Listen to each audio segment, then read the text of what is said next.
Bienvenidos a todos. Quien les habla es Else Laluf y hoy día hablaremos sobre el primer capítulo del libro titulado El pensamiento de los ingenieros sobre el Perú.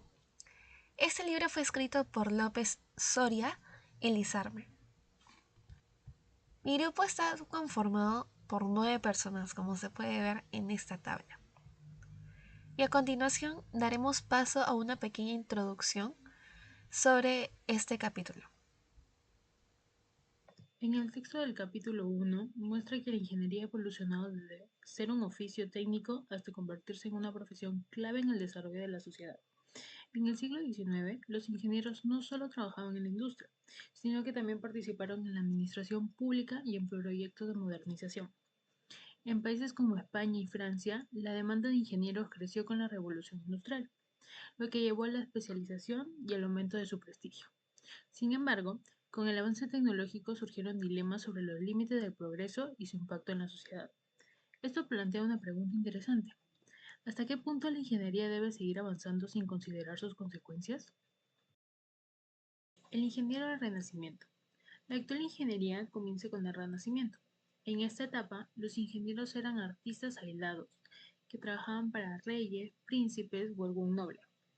Estos eran influenciados por pintores, escultores o arquitectos. La ingeniería esencialmente consistía en diseñar intervenciones en armonía con la naturaleza. A medida que el tiempo avanzó, su definición tomó otro sentido. Ahora, el ingeniero comenzó a institucionalizarse, comenzando en Francia, donde se crearon cuerpos de ingenieros militares. Esto marcó el inicio de la ingeniería como una profesión formal al servicio del Estado. Según Simon Steven, matemático holandés y una figura destacada del Renacimiento, menciona que la vida del ingeniero está vinculada a la vida de un buen ciudadano. Para Steven, el ingeniero debe actuar al servicio del bien común y el bienestar general, bajo un compromiso ético con el gobernante y la población, buscando el bienestar del país. En esta primera etapa de la ingeniería surgieron conflictos relacionados con la interpretación de cláusulas contractuales y las tensiones entre intereses políticos y sociales. A pesar de estos desafíos, la noción de el bien común y del bienestar se convirtió en una guía fundamental para el labor del ingeniero en esta etapa. Bueno, yo les voy a hablar sobre los ingenieros en los Estados-nación, o también llamada época clásica. Aquí los ingenieros lograron situarse en la vida alcanzando un alto estima profesional y social. La autora Darina Marikanova considera que la ingeniería de la época clásica está relacionado con los procesos históricos. También los gobiernos de esa época, como las monarquías, la desarrollaron para asegurar sus posesiones.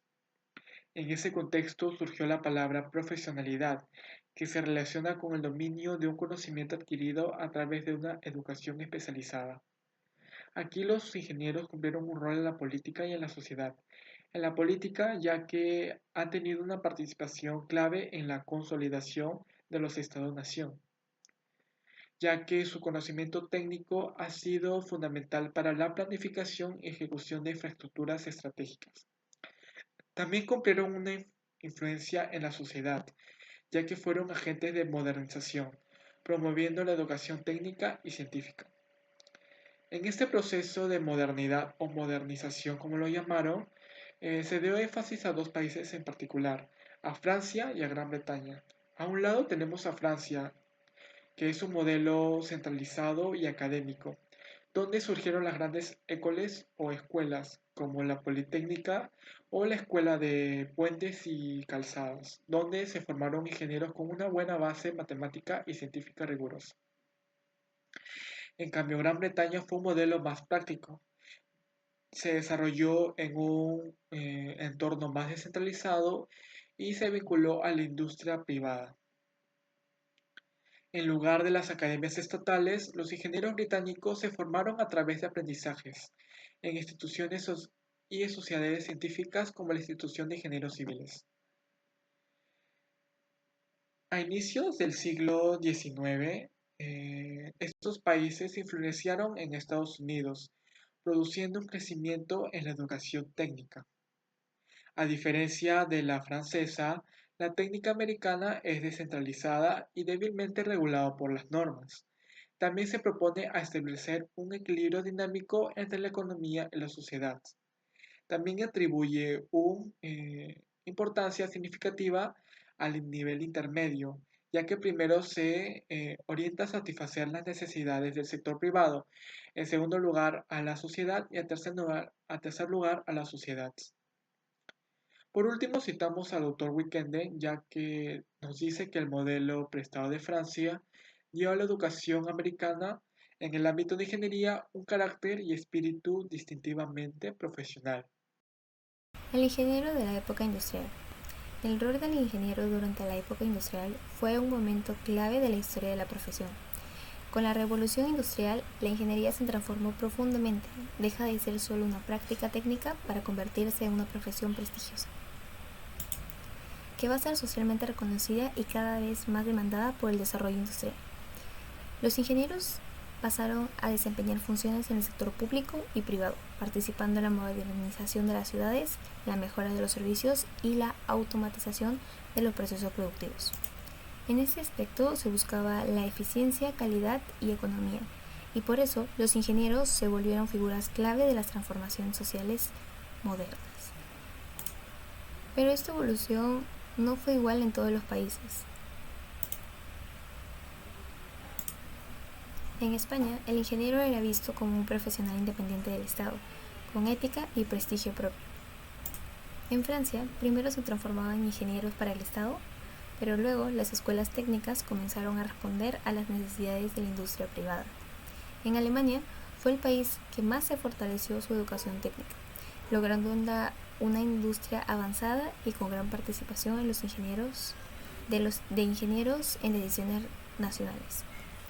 En Inglaterra, en cambio, tenía una formación más desorganizada al inicio, pero mejoró a finales del siglo XIX, con exámenes y certificados oficiales. Estados Unidos tuvo una educación técnica fragmentada, sin una guía clara del Estado, aunque reconocía la importancia de formar ingenieros bien preparados.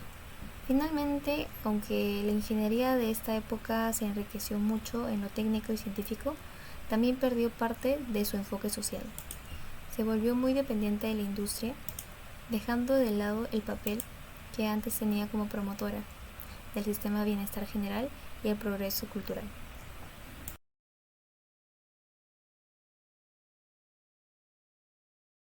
Ahora hablaremos sobre los aspectos importantes del capítulo leído.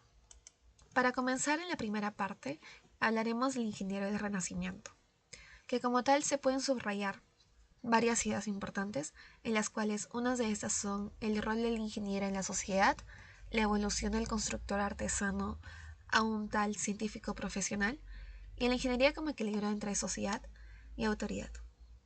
Y pasando a la siguiente diapositiva, la primera y la tercera idea se pueden eh, enfatizar con estas dos ideas o estas palabras, que el ingeniero es como un servidor del bien común y que es autoridad y a la vez un buen ciudadano. Para ampliar mejor estos dos puntos en pocas palabras, esto va muy a la par con lo que dice Simon Steven, que él propuso que el ingeniero debía actuar en beneficio de la sociedad y no solo para el gobernante o la persona que lo haya contratado, ¿no?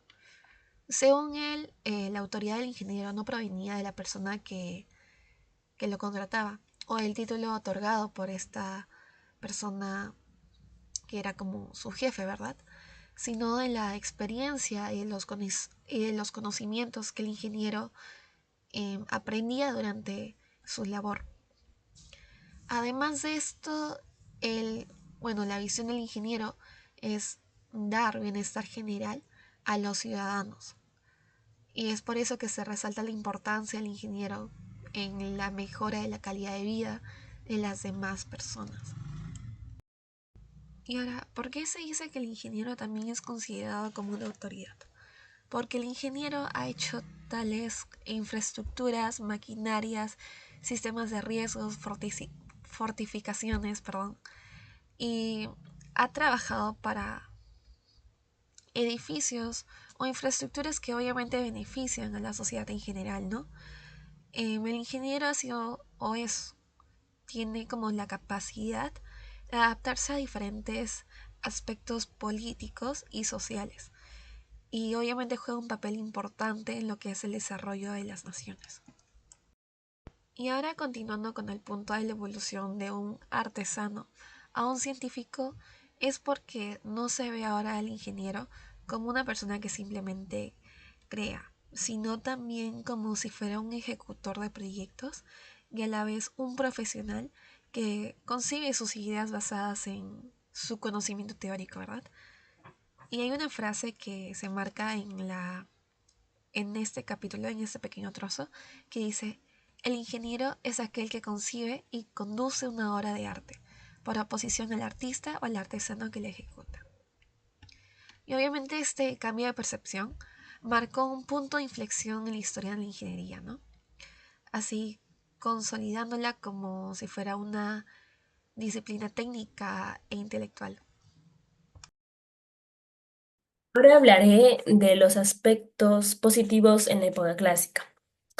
En esta época se dio un importante hito para la ingeniería y es que se constituyeron muchos rasgos que al día de hoy, hasta el día de hoy, definen a la ingeniería tal y como es. Por ejemplo, se constituyó el saber de la ingeniería de base mecánica, de base matemática y física. Por otra parte, también se crearon los cuerpos de ingenieros del Estado para el desarrollo de grandes obras públicas y se dio el comienzo del desarrollo de la ingeniería para el sector privado. Otro aspecto también importante es que en esta época se dio una estima, una valoración a los ingenieros, tanto profesional como socialmente, gracias a los trabajos que contribuyeron eficazmente a abrir vías hacia el bienestar general. Y es así como constituyeron un discurso propio, una manera de pensar que provee el quehacer de la ingeniería, que provee sentido al quehacer de la ingeniería. Ahora, las disposiciones revolucionarias de la época, tales como la Revolución Francesa, crearon inicialmente las escuelas de trabajos públicos, que luego se convirtió en la École Polytechnique de París. Esto se dio con el objetivo de proporcionar a los alumnos un alto nivel científico. Y también, iniciada esta ola modernizadora, se crean en Francia otras escuelas técnicas con el fin de formar una nueva sociedad industrial.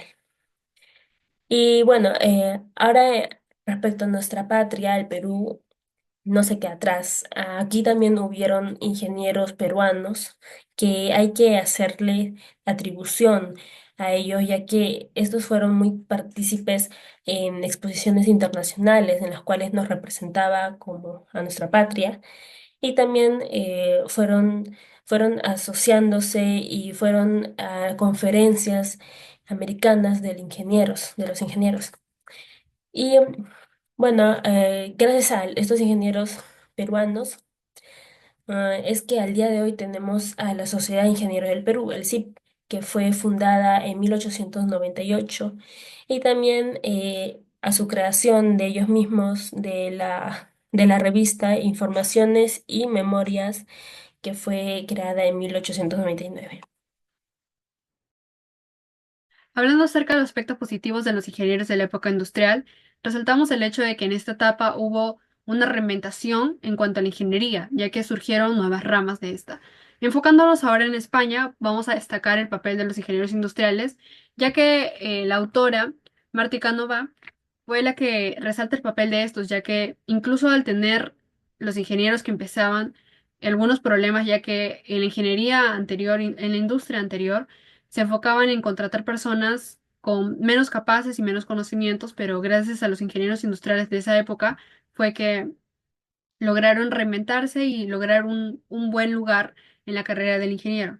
Ahora hablando sobre Francia, como pueden ver, Francia es la creación de escuelas que impulsan el desarrollo de las especialidades de la ingeniería, ya que ellos fueron muy favorecidos a la segunda revolución industrial. Y gracias a eso fue que pudieron crear nuevas escuelas enfocadas en la ingeniería civil y en la ingeniería mecánica, pero también en el campo científico de la química y de la eléctrica. Ahora, antes de la Segunda Guerra Mundial fue que Francia frena un poco lo de sus avances de las escuelas y entra Alemania, porque Alemania nunca frenó su capacidad de enseñanza. Entonces ellos destacaron de la manera en la que formaban a los ingenieros, ya que no solo se enfocaban en la parte de técnica, sino que también le ponían mucha base a la investigación, y eso fue algo que resaltó de sus escuelas.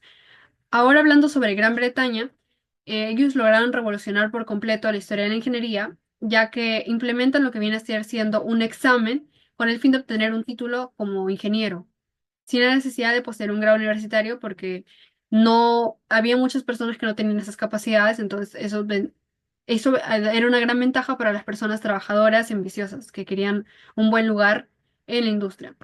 Y finalmente los Estados Unidos, si bien es cierto, no destaca mucho en sus escuelas de ingeniería. Algo que destaca mucho sobre los Estados Unidos es la destacable disciplina profesional de los ingenieros, ya que ellos te ayudan a manejar de una manera buena en este amplio mundo que viene a ser siendo la ingeniería.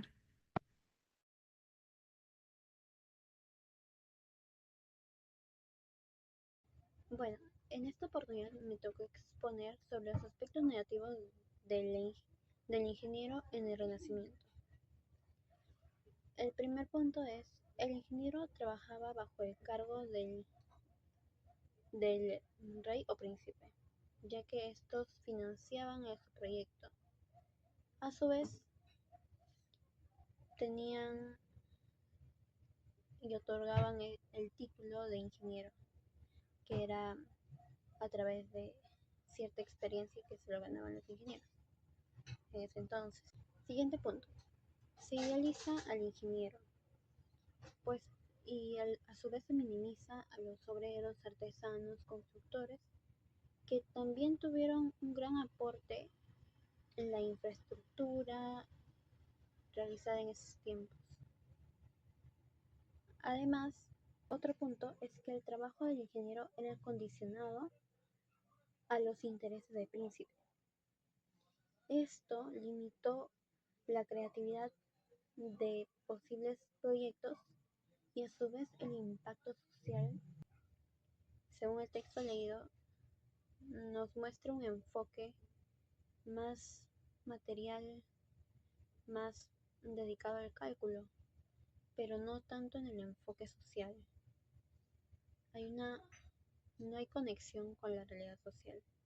Y hablaré sobre los aspectos negativos del ingeniero en los estados-nación. Como primer punto, tenemos a que el pueblo fue considerado como embrutecido en comparación con los ingenieros, los cuales eran corresponsables de la conducción de estos. Con esto quiere decir que los ingenieros tenían un aire de superioridad en comparación con el pueblo, el cual no ejercían la carrera de ingeniería. También tenemos que en el país hubo escasa ingeniería profesional ejercida por peruanos natos. Esto se debe a que los ingenieros pues que se educaban dentro del país, aunque eran competentes, no se comparaban a lo que sería en esa misma época a los que se educaban y ejercían en los países donde se dio la revolución industrial. Con esto quiero decir que ellos no tenían tenían una creatividad reducida y carecían de experiencia en comparación con las ingenierías más avanzadas como la británica, la alemana, la estadounidense y la francesa. También tenemos que el ambiente peruano no les ofrecía las oportunidades suficientes para el desarrollo propio. Esto se debió a que no entendían que la tecnología era esencial para lo que es la carrera de ingeniería. Entonces no le daban la debida importancia para el desarrollo de esta. Por eso mismo es que los ingenieros que estudiaban dentro del país preferían, y hasta ahora, irse al extranjero a desarrollar sus proyectos, porque el Estado no apoyaba lo que eran pues sus proyectos. Lo malo del ingeniero en la época industrial. El ingeniero se ve enfrentado y necesitado a dar respuestas cuando la necesidad práctica lo obligan a ello. ¿Qué quiere decir? Bueno, pese a que el ingeniero en esta época ya está muy familiarizado con los cálculos, necesita dar respuestas inmediatas. Como por ejemplo, si a una población le damos luz tenue pero por largo tiempo, una luz intensa pero por corto tiempo.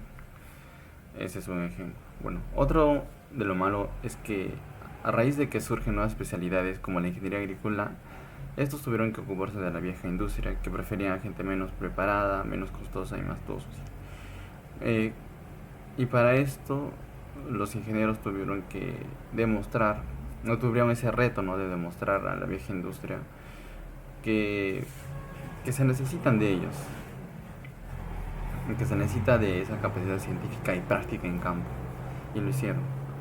Bueno, también está que en Estados Unidos se desarrolló adecuadamente la educación técnica, sin embargo era individualista.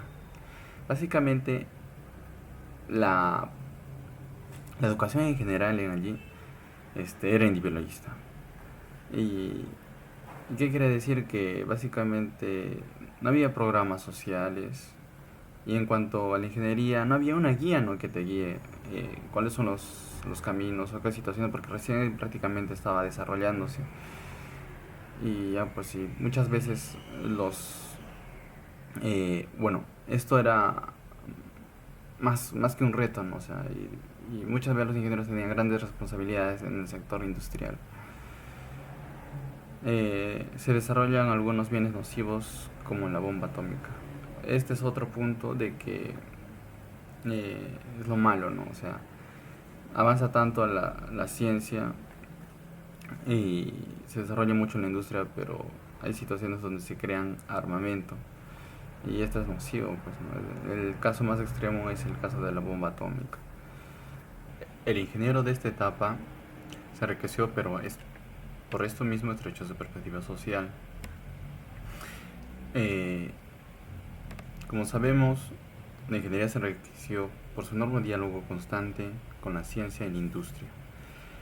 Sin embargo, empobreció su papel relevante que había desempeñado en la etapa clásica, ¿no?, que el objetivo era un bien común en la sociedad, ya que este abarca tanto a las esferas del ámbito de la cultura como a los subsistemas sociales y a la vida cotidiana.